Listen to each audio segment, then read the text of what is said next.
This is the overview video for Session 1 of the Risk-Avert primary programme. Session 1 is entitled What's Risk and acts as an introduction to the programme and as an introduction to the key concepts you use throughout. Each of the session plans included as part of the Risk-Avert primary programme include a breakdown of session content on page 2. They also include a welcome statement to introduce the session and set the scene for the activities to be completed. Please ensure this statement is read to your pupils at the start of the session. Between each session element you will find a segue statement. This is included to ensure an easy transition from one activity to the next. These should be read to your pupils before moving on to the next activity. The first activity completed in Session 1 is focused on ground rules. This activity aims to involve your pupils in the sessions and encourage them to take ownership of how they want the sessions to run.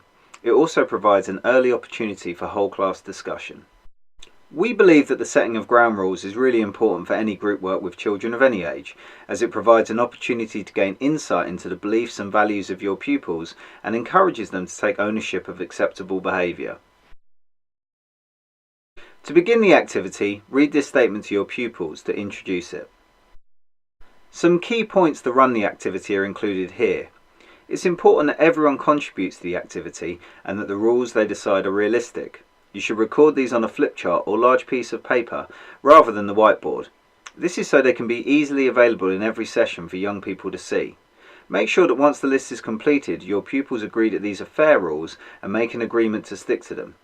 You should also ensure that you do point out if people break the rules in sessions. This can help develop a sense of ownership of the group, as the rules were decided by pupils rather than school staff.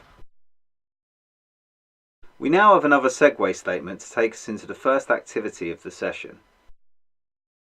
First activity of this session is called What's in the Box. It's a simple interactive activity that aims to introduce key concepts of the Risk-Avert programme, namely that our decision making is affected by multiple factors beyond knowing that something may be risky or dangerous. This page provides an overview of the exercise. To run the activity, you will need to find a box. Any box will do, but we do find relatively large traditional brown boxes more effective if one is available. We're not sure why this is, but it does seem to be the case. An overview of the exercise is provided here. This provides key information on the purpose of the exercise and the intended outcomes of delivery. On this page you will find a step-by-step guide to delivering the activity. These step-by-step guides are provided for all the activities completed as part of the programme. Step 1. To start the activity, we need to present the box to the class. We find it useful to hide the box under the desk at the front of the class until the time is right to present it. Just take the box out and set it on the desk and read the statement highlighted here. Use your acting skills and make it sound like there is really something dangerous in the box, but not to give any indication to your pupils of what that dangerous something might be. Step 2.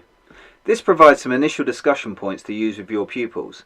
Encourage them to think about who lost the box. You may wish to get your class to draw this person, and a worksheet is provided if you do.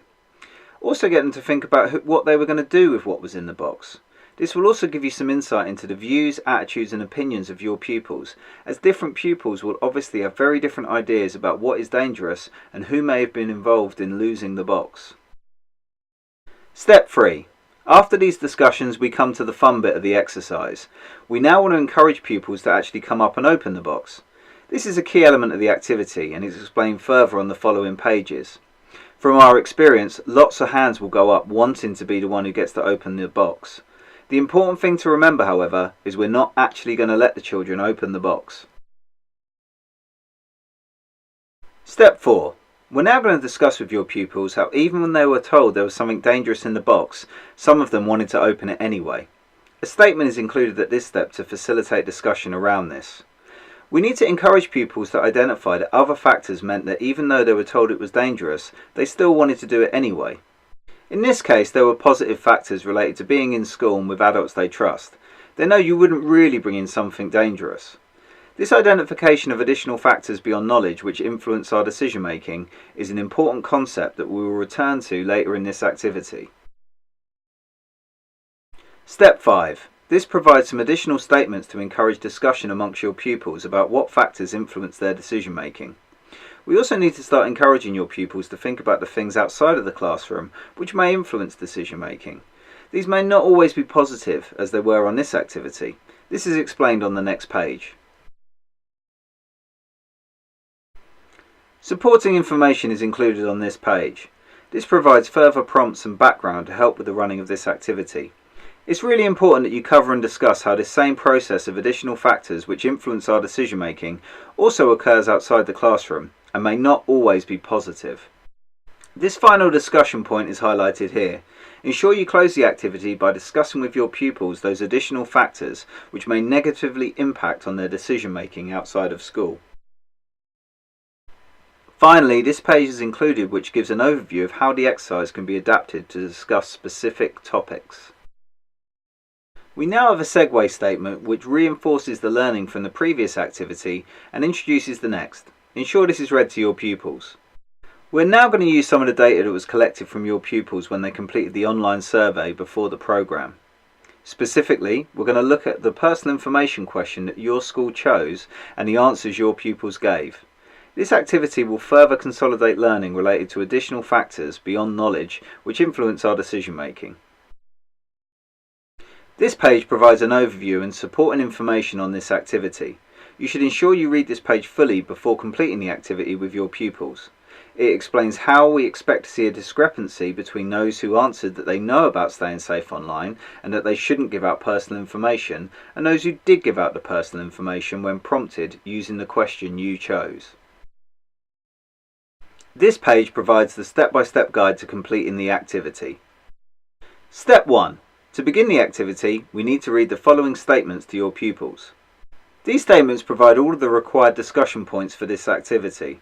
As question 1 highlights, you may need to remind your pupils about completing the survey, especially if there's been some time between completion and the delivery of this session. Where there are X's in the questions, you should replace these with the specific answers for your school. These will have been provided to you alongside your report containing the results of the completed survey. We expect that there will be a discrepancy at all schools between those reporting they know how to stay safe online and those that give out personal information. The intended outcome is to show, not just tell pupils, that even if we know we shouldn't do something, additional factors may mean we do it anyway. Step 2. This provides a statement to discuss the outcomes of the questions that we have just presented to your pupils. Ensure you relate this back to the What's in the Box activity. Specifically, why, when we know we shouldn't do something, we may end up doing it anyway. Step 3. To finish the activity, make sure you cover the points here and discuss with your pupils. We now have a segue statement which reinforces the learning from the previous activity and introduces the next. Ensure this is read to your pupils. The final part of this session is an activity called What is Risk? This short activity aims to consolidate learning from the session and ensure that pupils have a working definition of what risk is for the whole of the programme. Step 1. Read the statement to your pupils. This will explain how this activity is connected to those previously completed as part of this session. Included is a dictionary definition for your benefit. An important consideration is that risk is not only a negative thing. In fact, positive risk taking is a normal and much needed part of healthy development. Step 2. Ask your pupils to work in small groups or pairs and try to come up with a definition. A worksheet is provided at the end of this session plan for this activity. The definitions do not need to be exact. We're just trying to encourage pupils to start thinking about what they believe risk is. Step 3. After your pupils have come up with their definitions, run through these final points to close the session. On this page you'll find a brief overview and introduction to the next session. Make sure you run through these with your pupils. In each session you will find this page. It provides an overview of the intended learning outcomes.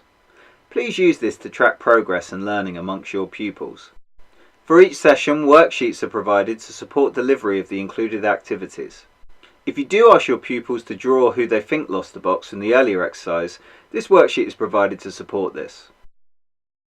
This worksheet can be used alongside the What's in the Box activity for pupils to record the things that made them think it was okay to put their hands in the box, even though they knew something dangerous was inside.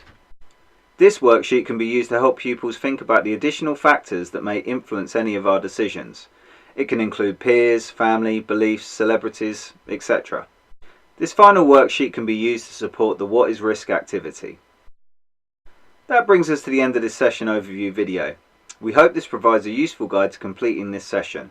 If you require any additional information or support on delivery of this session or anything else, please just get in touch with us. Thanks for watching.